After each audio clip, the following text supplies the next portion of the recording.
Sir ঘুরতে এসছেন, চলেন আমি আপনাদেরকে সম্পূর্ণ বাগানটা ঘুরিয়ে দেখে। আমি এখানে সবটা চিনি, আমি আপনাদেরকে সব ঘুরিয়ে দেখাবো। আপনি ঘুরিয়ে দেখাবেন?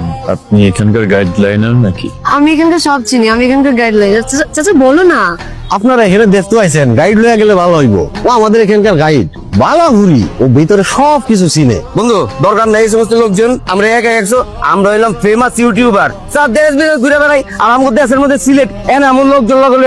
অনেকেই তো ব্লগ করছেন, কিন্তু এই বাগানটা তো অনেক বড়, যদি হারিয়ে যান তখন তো আবার ইউটিউবার হারিয়ে গেছে সেটা নিউজ করতে হবে। আরে জামু আপু তুমি দেখো, এটাই কিন্তু দাম, এটাই ভাইরাল, বুঝছ না?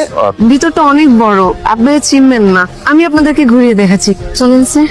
চলুন স্যার, এই যে জায়গাগুলো দেখছেন, ব্রিটিশরা কিন্তু প্রথম এখানে চা গাছ লাগিয়েছিল, এরপর দেখেন ধীরে ধীরে কত বড় হয়ে গেছে বাগানটা। স্যার ওই জায়গাটা সুন্দর না?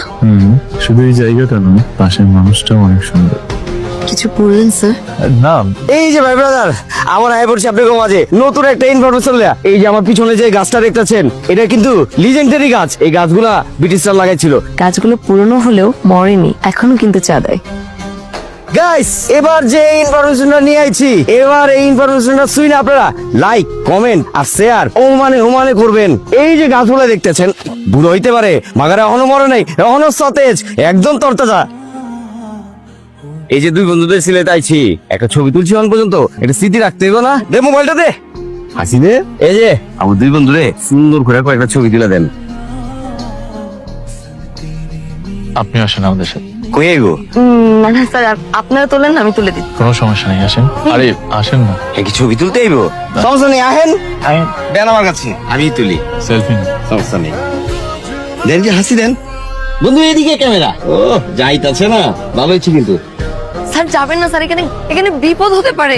রুমি আপনার বিপদ টিপদ, রাইন আপনার বিপদ। আপনি আবার ছিলেন, আমি ক্যাথা। তুই পড়লে কিন্তু আমি তোর এইখানে রেখে চলে যাবো। গাইছ দেখেন কই গেছি, একদম উড়ন্ত চা বাগান।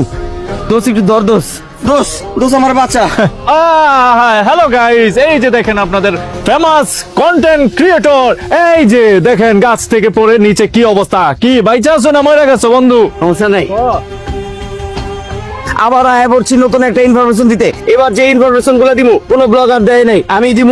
চলেন আপনি অন্য কোনো একটা লোকেশনে নিয়ে যাই, আমার লগে আহেন। আপনার বন্ধু সে কিন্তু অনেক ফান, ট্যালেন্টও আছে। এটা অবশ্য ঠিক বলেছেন, ও আসলে খুবই ট্যালেন্টেড। আমি ছোটবেলা থেকেই ওকে দেখতাম যে ও কোনো একটা বিষয়ের উপরে খুবই ফোকাস দিত, আর সেই ফোকাসটাই হচ্ছে ইউটিউবের উপরে। আমার না একটা কৌতূহল থেকে একটা বিষয় খুব জানতে ইচ্ছে করছে, আমি কোশ্চেনটা করা ঠিক হবে কিনা।